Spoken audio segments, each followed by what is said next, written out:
Yes.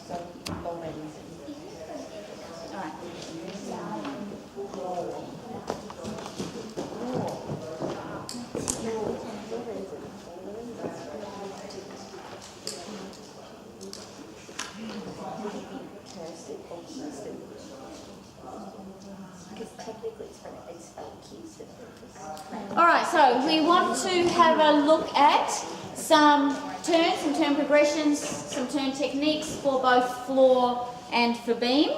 I've got 1, 2, 3 pivots to do, and they're all the same shape.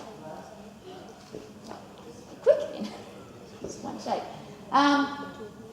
So we'll work in passe. We've got some on floor, some on beam, so we've got to cover half turn on beam, full turn on beam, and full turn on floor. Which one would you like to start with? Full turn on beam. Full turn on floor. You do know that this is not for you, so you don't need to answer the questions. So, full turn on floor. So if we break it down, we've already had a little look at the basic core position, like the basic posture. We've had a little look at who did the passe position. Alona and Mel did the basic passe position. The components of a single turn on floor would be the preparation, which can be a lunge, can be a step, doesn't have to be a lunge. I think we're doing lunge though. We're going to do some step also. Yes, just because we can. That's the first component. The second component is the shape held, a defined and well-held shape within the rotation. And a clean finish that shows control from the turn in order for them to move into another skill or to move into other dance or to stay on the beam. So there's 3 components of a turn. Tell me why we do a lunge preparation. To get rotation. Can help with rotation? Yep. To learn to not fall. So some kids will just go like flat. To help with the transition into the turn? Yep. It's unstable. Yep. Oh, we're all saying the right answers. Well, either way, it's the right power as much as you get for a turn. Correct. Or you So, can work up to triple. yeah. So it's to give them a nice stable standpoint to start with. It's to make sure that their body weight is already over their support foot for the turn. And depending on what technique you use with your arms and your legs, it will help you with the rotation and your stability within the turn. So, just talking about the lunge itself.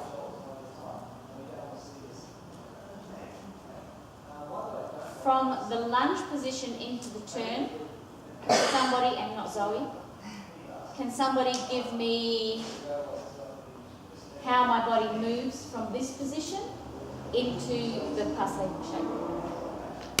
Ready? Not you either. Do you know the answer? Not you either. Anybody? So you exactly forces yourself forward, like pushing it up the toe, and then throws out and around to the side. Why? Create rotation. Yep. Yeah. Am I straight or bent? Oh, and with rising up and like that. And my arms do? What do my arms do? Creating rotation as well, coming Yep. around. And then? And then going up to create even more rotation. Big tick. A big tick. So the lunge is nice. To create stability, you've got to make sure that you've got a nice strong position and that your weight is a little bit more anchored to your support foot. If you have a little turn out of your support foot, it's going to make the rotation a little easy, so let's not triangle this position. You don't want from this arm is strong out to the side. This arm is bent nice and low. I generally go belly button out there, but some coaches go ribs out there, just so that it's not too high and lifts the shoulders up. So from this position, this arm is going to start from here. So it's going to...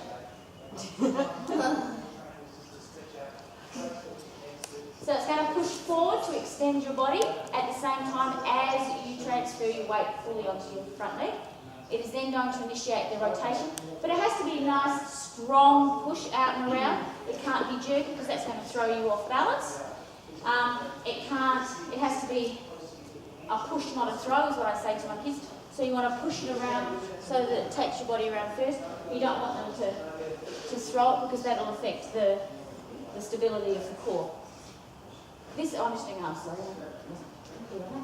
This arm out and around.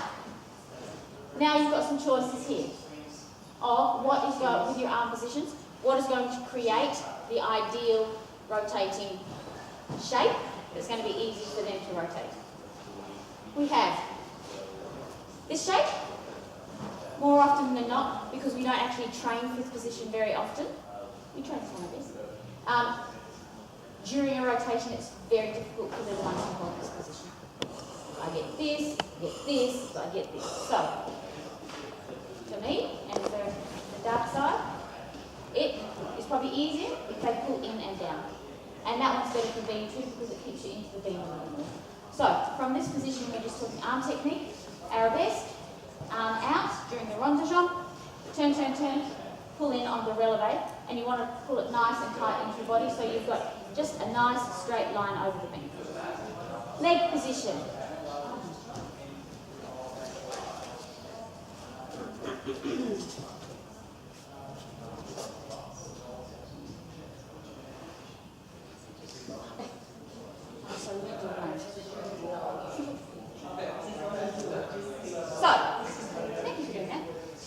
We always start off in a nice, strong, straight position so that I know that they're already thinking about their core and their body placement. We start up here, then we point our foot strong. It just gives us an extra layer of control and execution. We turn out our front foot. Is that right? Yep. Nice hands. Plie. So, right now I know that she's in a good place. She's nice and strong. Core's on. Arms are pretty good shape. Weights on front leg. Back foot's turned out, ready to arabesque. And then arabesque. The leg doesn't have to be horizontal. Let's just do 45 degrees. Just low, low, low, low, low, low, low, low. Watching the hip. Just make sure when they bring their leg around the side that they don't do this. Yeah, baby. Because that's going to throw them off straight away. So we've just done it perfectly and our legs low, chest is up.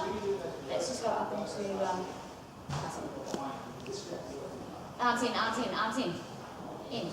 Tighter to releve and close. So the drill always has the start, the shape and the close so that they get to do that. You want to try it with the chin? The rondejambe is a nice action because as you said it creates the rotation.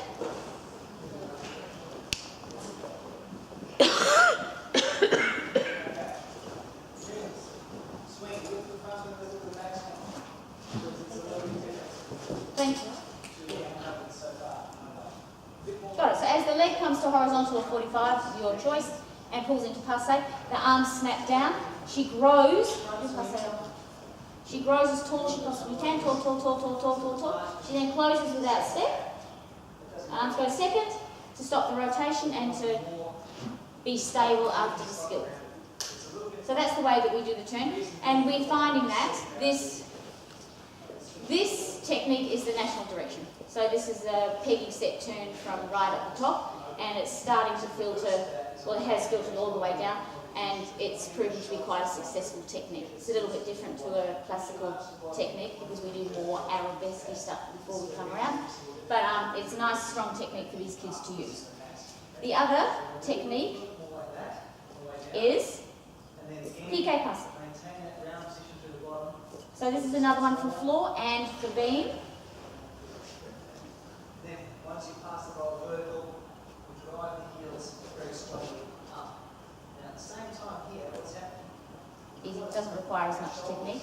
A little more difficult to get the hang of because you have to step onto your leg, you have to transfer your weight onto your leg, and more often than not, can you just, I don't know, can you do this badly? Can you do this badly? Can you step and try and step over your leg and try and turn on the way down? This one's harder because of the weight transference. Sometimes it's a bit tricky to get the weight right. Step right over here. I'll show you.